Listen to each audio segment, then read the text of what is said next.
everybody, what is going on? Welcome back to another video. Raise the roof. Another video's in the house. Nope, I don't know where that was going. We're just gonna stop it now. This is kind of like a little bit of a running series, and like, don't buy the wrong this or that. At some point, I'll have a better title for these videos, but until then, the wrong this or that. So today we're talking about amps, and amps, you know, there's just as many amps as there are guitars and pedals these days. It's kind of in modern day anyways, it's an option paralysis at times. There's so many options. So I thought I would maybe kind of like state a case for why a certain amp is maybe good for someone or bad for someone.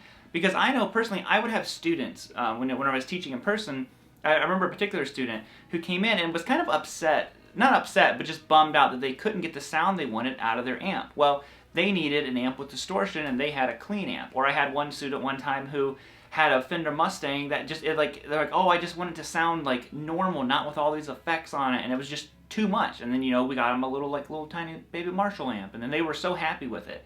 So with amps, there's just as many options, just as many good and bad options out there, and we're gonna go ahead and I'm gonna state a case for each one and why you might not want them. So here we go.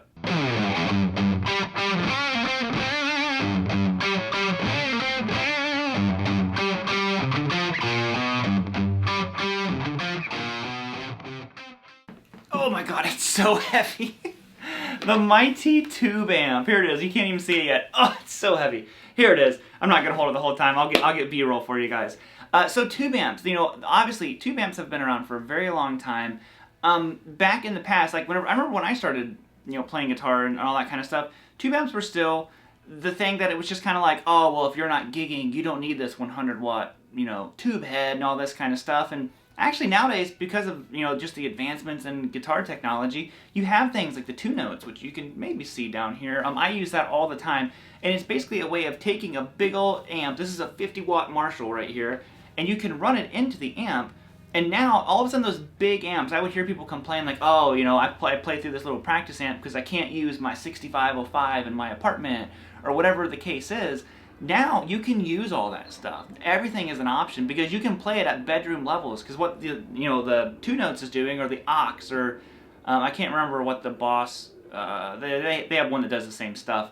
What they're all doing is they are digitally emulating an amp cabinet and different speakers and microphones and all this kind of stuff. So if you're like me, who doesn't really want to deal with miking a cabinet, and I just don't want to be like turning my amps on full blast and just driving my family crazy, this is a great option now. Now all of a sudden these big tube amps are available. Who I don't think a tube amp is for is a lot of beginners. Now the reason why I'm saying this is because tube amps require far more maintenance than a solid state amp. You know, if you don't understand that the simple fact that every time you flip your amp on, those tubes are burning. They're gonna burn out at some point and you're gonna have to get it retubed, and then you need matched pairs, and maybe you need to rebias your amp and all these different things, and you need to make sure you have your amp plugged into a cabinet, or otherwise you're going to blow up your amp. There's so many just little tiny details I think after you've become a more experienced player you take for granted with a tube amp.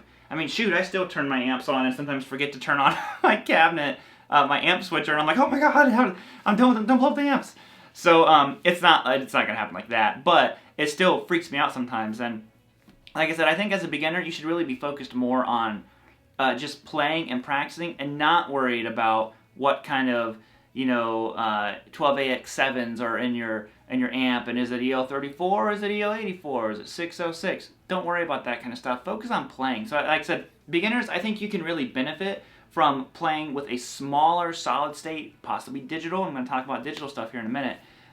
Those style of amps are really beneficial to you because you can just jam out. Like I said, you don't need it to be super loud. They're 20 watts, more than loud enough.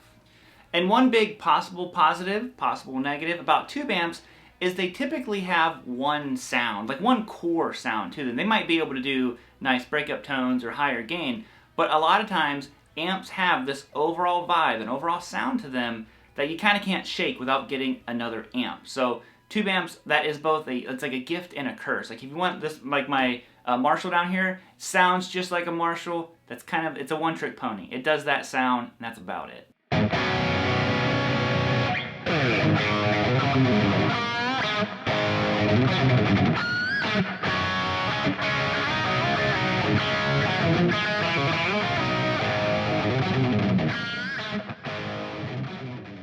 we're gonna rock down to Digital Avenue. Digital amps, hey, let's talk about, man, one of the most inspiring amps I ever had, some people might laugh about this, was a Line 6 Spider. I remember, because I was coming from playing this big old Fender, it was a 212R, and I had a death metal pedal with it, so it was not a good sounding rig. But I remember when I got my Line 6, all of a sudden, it had all this bass, it had all these effects, all this kind of stuff. I was like, this is the best thing ever. It was probably the most inspiring amp as far as terms of making me practice. Love that. It was one of the first Spider. It was the bigger one, the 212 Spider. Now this is obviously a little practice amp, very similar to kind of like what I was talking about, the Line 6 thing. You know, I had a G-DAC, had all these different things. I use the Axe effects a lot. Now, the big pro, the amazing thing about digital stuff is the options are almost endless. Now, just like how I said, kind of like tube amps, you know, you have like that one core sound to them. Well, it's a gift and a curse. Not everyone wants to have endless options. You know, like I said, I use my Axe effects a lot, and I use it for, like I said, a lot of times I use it for like the core of writing. So I'll write a song all with one guitar with the Axe effects, and then I retrack it with my tube amps, because I think the tube amps have a little bit, just a bigger, warmer sound to them. So I like using the best of both worlds with this stuff. The effects in the Axe effects are, to me, second to none. I definitely use the effects in it more than anything else. But having said that, like I said, sometimes if you're not a person who wants to navigate menus and really like to unlock the full potential of even something like this little Fender Mustang amp. Like I said, you can get these, you know, dirt cheap now. And the Axe effects, if you want to unlock them to their true potential, you have to be willing to navigate some menus, download some software, all that stuff. So if that does not sound like you, I recommend, if you do want to get a digital amp, get a very, very stripped down simple one. I'm sure they make even ones that are more simple than this. So sometimes you need it to be just stripped down, simple, plug into the amp. If you're the plug into the amp, no pedals, just turn the gain up and then volume, digital might not be the best option for you. You're probably going to be one of those tube loyalists, which is totally fine because I love tubes too.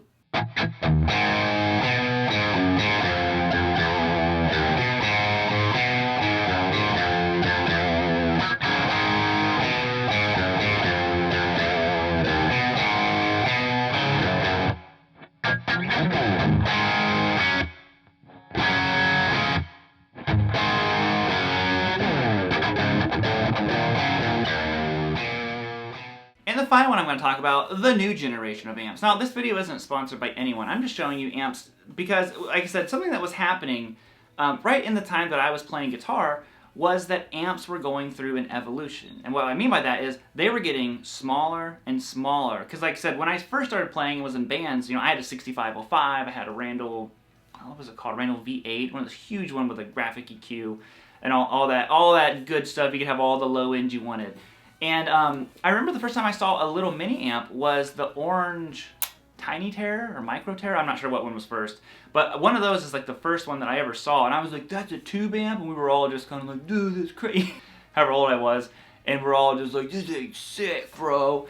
And they're still sick. They're cool amps. And like I said, I think we take for granted now, everything is lunchbox. You know, like here's a little Rev amp, 20 watts, lunchbox. I have an orange Brent Hines over there, lunchbox amp, you know. Now it's just common. That's what you kind of see now. But back then, that wasn't really the thing that at least I hadn't seen it.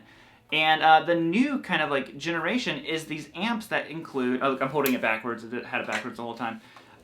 This includes the 2-note software that I was talking about before. And I'm going to like just take a guess that within the next 4 to 5 years, you're going to see this become a standard among amps. I only know of 2 amps that do this now. There are amps that do direct out, but you have to understand that's a completely different thing. This is legitimate, the same software that I'm using to load down all of my tube amps and emulate different speakers and different mics. It's all in here now. Like, you don't even need to have this plugged into an amp cabinet. It's not going to blow up. You can plug this straight into your computer.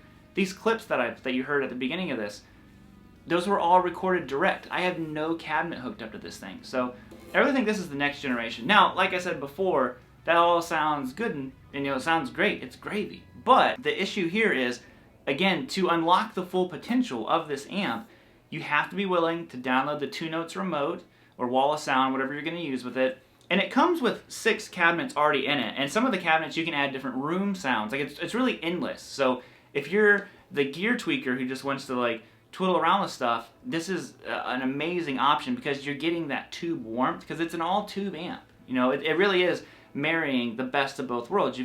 You're playing through glass. You know, you still got your tube on the front end. The back end of it is the cabinet, which is the digital. So we've meshed both worlds now together to make this stuff. I only know of a couple amps. This Sir has one, and I think these are the only 2 amps that I know that are really doing it to the same level that this is done at. There are other amps that do kind of similar things, but not to the same degree. So like I said, to me, to unlock the amp, you have to do that. I honestly don't really do that. I just plugged in, these are the 6 amps, cabs that came on this thing, and I just used them, and I was like, cool, it sounds sick, bro. And then that was kind of it. I don't know if I'll ever, you know, load my own in there. You can load 6 of your own cabinets, all that kind of stuff. I like the amp as it is. It's not too much. It's right on the border for me of like, if there was like 5 more things that it did, I'd be like, that's too much. It's too complicated for me. But this is still very easy to understand. So I think that this is a great one for anyone. If you're a gigging person, 20 watts. I played out with a 20 watt amp. It's not always the best, depends on the size of your room. But I don't know. Like I said, these can be a really good option. Again, it is tube though, so you're burning tube. So if you're a beginner, probably not for you. If you're a more advanced person who wants an amp to just kind of like take on the go with you, you can take this. You can run it direct and do whatever you want with it. So kind of runs the gamut. So it's a great solution to, like I said, both options. But again, it still could be a little bit overkill for some people if this is not really your vibe. You know, if you're just a Marshall, you know, rock your face off situation, do it, baby. And that's going to be it, guys. Let me know what you think. What are some amps that you recommend or that you don't recommend, you know? Leave your comments down below. I'd love to hear a bunch of feedback from you all. If you would, hit the subscribe button. I feel like I got to be like such a YouTuber now, but subscribe if you haven't yet. Click the bell notification. They're really pushing that on us if you want to make sure that you get notified when the videos come out. I'm kind of slowing down a little bit this year on the videos, so probably only going to be doing 2, so if you want to make sure that you see them, we're really putting work, buying new lenses, all that kind of stuff in here. So hey, thank you guys all so much. Have a good rest of your day, and I will see you later. Alright, bye guys. Whoop. Alrighty everyone, it is time to announce the winner of the PRS Paul's guitar right here, this fine looking fiddle. And I have the winner right here. Now the winner is, without further ado, like I said, Marty TX Filmmaker. Hey, congratulations, man. I hope you enjoy your new guitar. A good start to 2021. If you guys did not win this one, don't worry. We got lots of other giveaways coming at you. Actually, one is starting next Sunday, so stay tuned for that. If you would, subscribe. Marty, congratulations, man. I'm going to leave a comment on your comment, and I need you to respond to me, and we'll get the guitar headed your way. So other than that, guys, have a good rest of your week, and I'll see you with the next video. Whoop!